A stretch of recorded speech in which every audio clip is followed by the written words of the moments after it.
But my only request on the rider is that I have baby wipes. Just because like you never know what the toilet paper situation is going to be, and like I feel like it's pretty crucial to like just at least know that when you get to the venue you're not going to have a problem. You got to be like, comfortable. Of I don't course. mess with like that 1-ply stuff. It's just not my vibe. Yeah.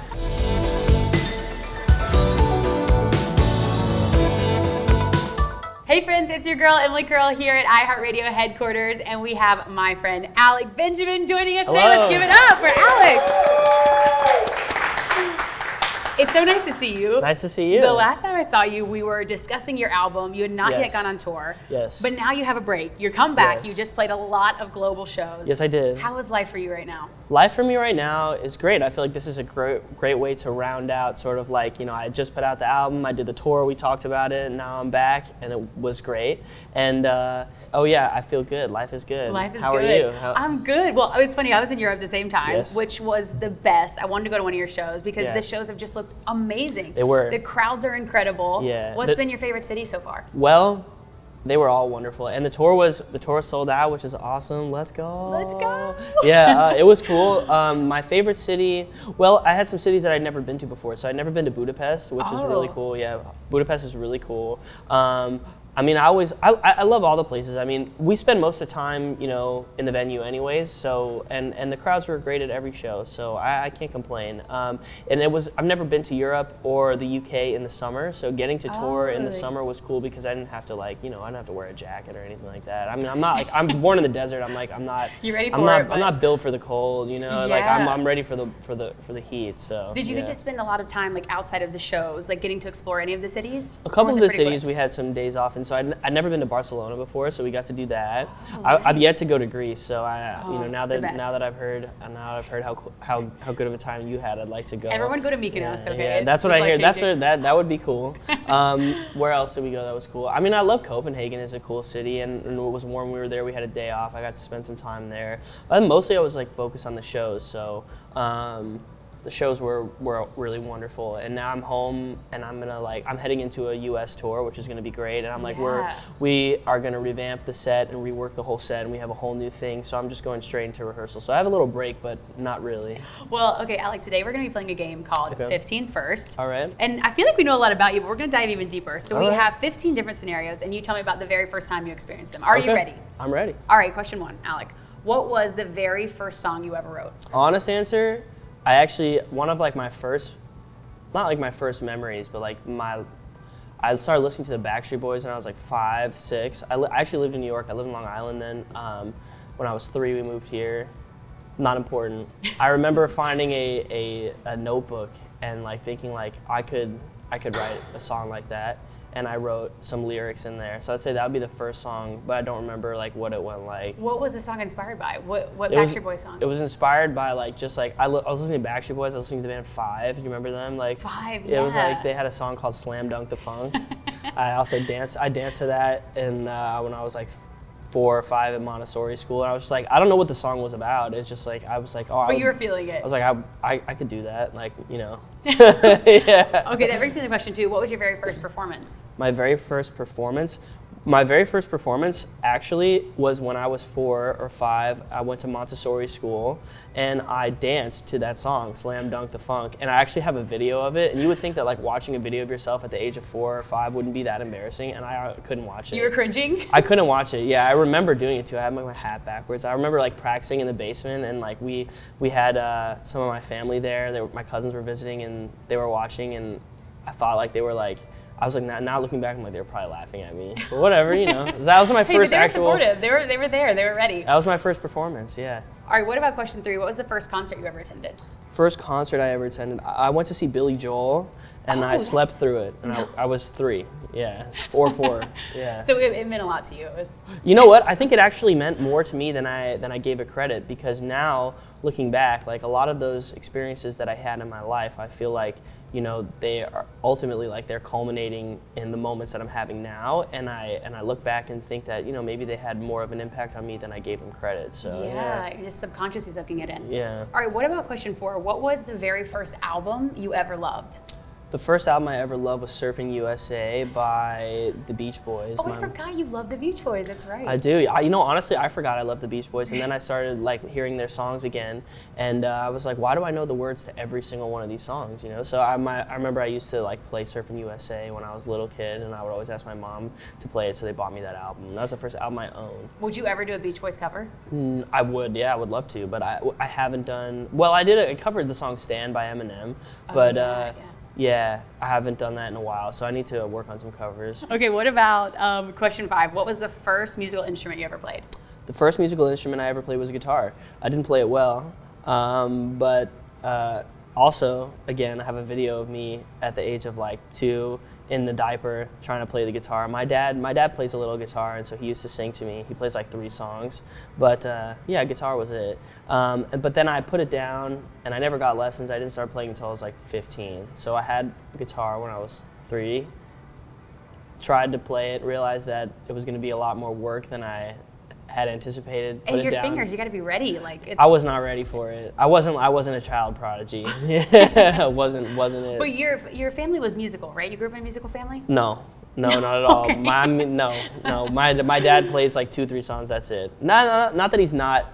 I think he could be musical, but I don't think he never really nurtured it. Yeah. What about question 6? Who was the first person who ever really believed in you, like really saw the magic in your music? My parents.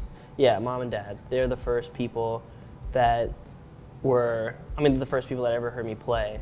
Do you remember a moment that you can like pinpoint of them being like, oh wow, this is good, you could do this? No, but I remember like the first moment where I felt like really proud was like my grandma came to see me play, and she was like so stoked, and that was really rad for me. But I was always hoping that my grandparents would make it to a time when they could see me play for people who had bought tickets to see me play.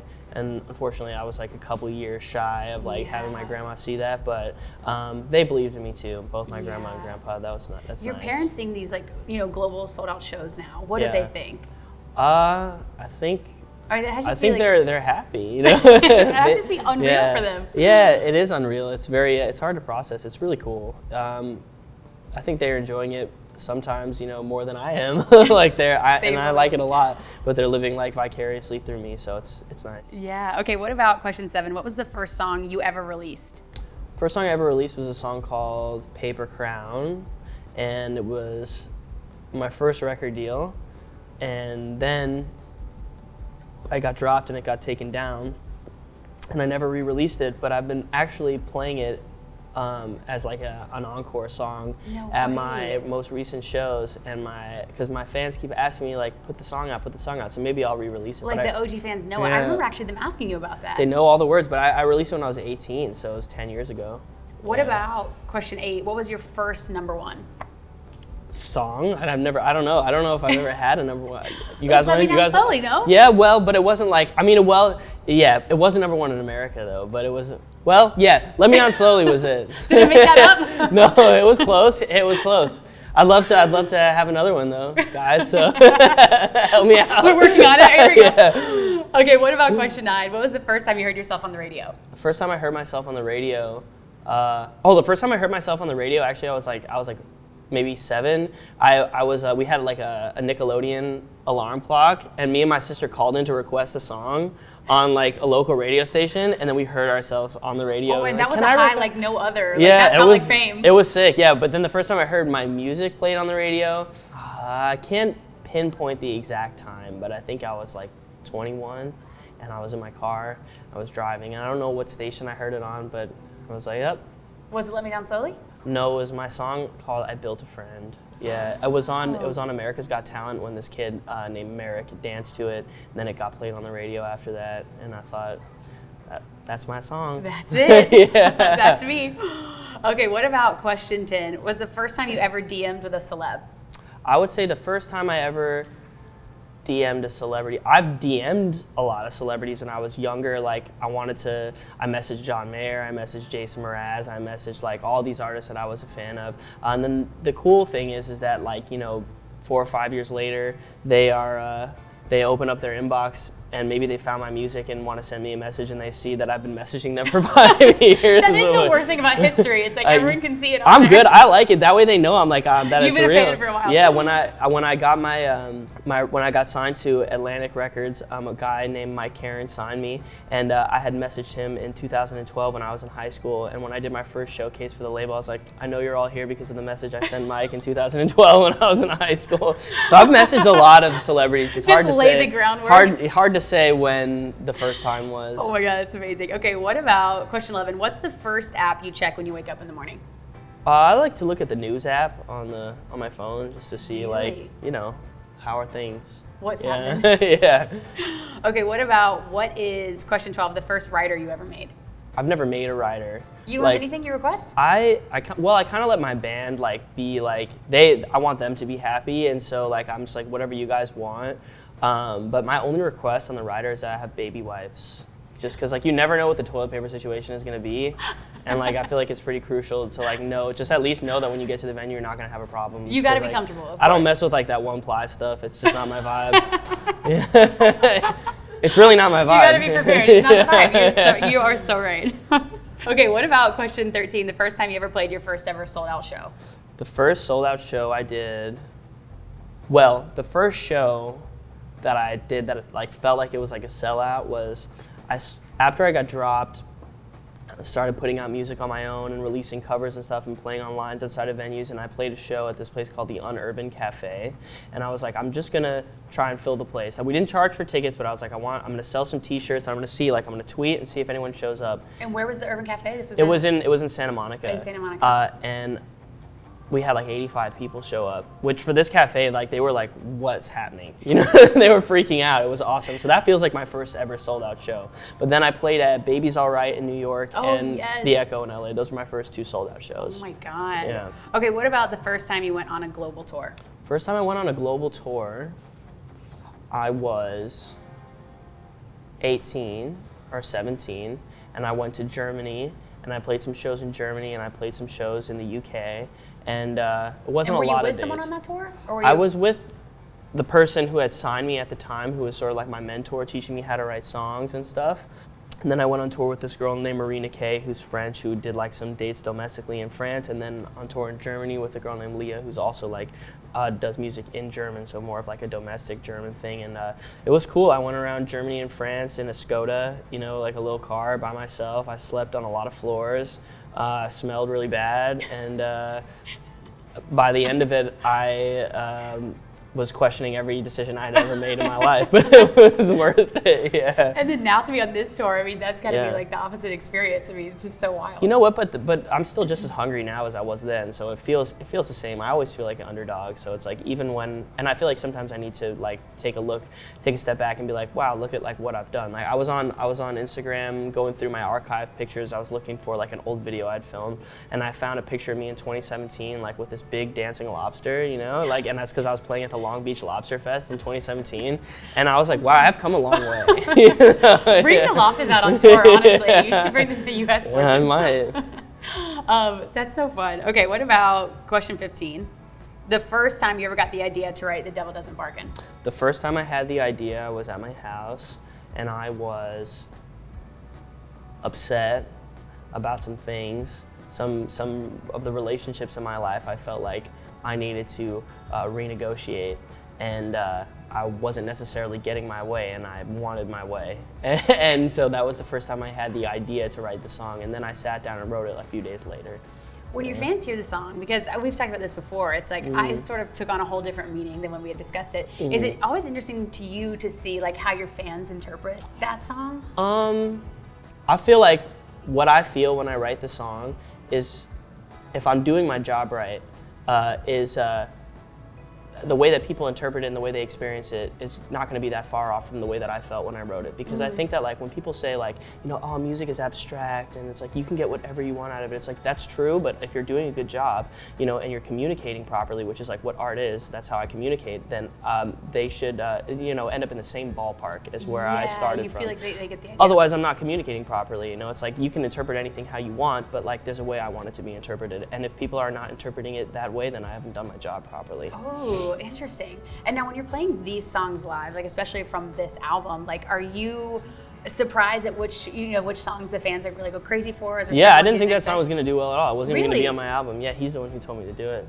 Yeah, shout out. Yeah, but Wait, it wasn't gonna make the album? No, I wasn't even gonna finish the song, but my manager Nathan told me, he was like, this is the song that I think is gonna be a big song for you, and so I said, all right, and I put it on the album, and then it's the one that's doing the best right now. So like for me it doesn't really matter, and like I don't care which one it is. I have my opinions about which ones are going to do well and which ones aren't. But at the end of the day, it's not up to me.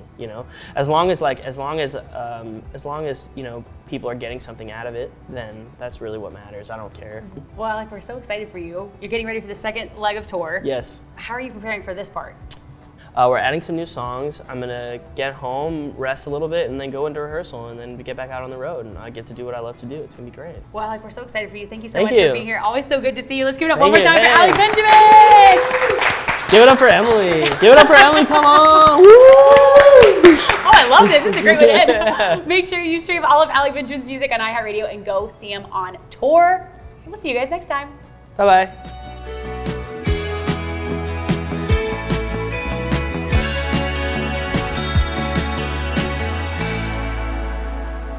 Hey guys, thanks so much for watching. Did you like that video? You can check out more over here. And don't forget to subscribe to iHeart right here. And if you're already a longtime fan, make sure you ring the bell down below so you don't miss a single video. Bye guys.